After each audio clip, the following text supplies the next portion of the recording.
The history of the English R. Generally, when people try to do pseudo-medieval or just old-style accents, they always go for a modern-day, non-rhotic British accent, where the final R is not pronounced, and even when it is, it's a liquid R sound. The problem with that is that is totally historically inaccurate. Of course, there is another extreme, that in the pre-1750 English, the R was always rolled. However, this actually has a truth to it. Let's start with Old English. Now, Old English had 3 Rhotic phonemes: R, R, and R.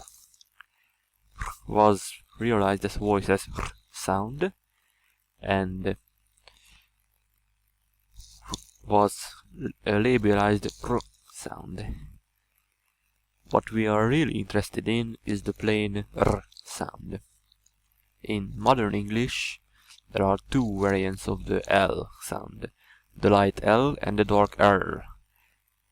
The light one is used in a syllable onset, for example, word initially, and the dark one is used in a syllable coda, like the end of the word. It has been theorized that in Old English the plain R had 2 variants, the light R being a rolled R sound, and the dark R being a liquid R sound, which may have been velarized too, or perhaps not. Modern English only has 1 Rhotic phoneme. Why is that? Let's see. In Middle English, which replaced Old English roughly in the 20th century, the voiceless R merged with the voiced R.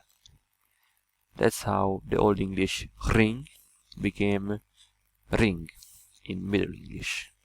Also in Middle English, the rap merger happened, which meant that the plain R and the labelized R were no longer separate phonemes. Word initially R would always be labelized. So we went from ring to ring.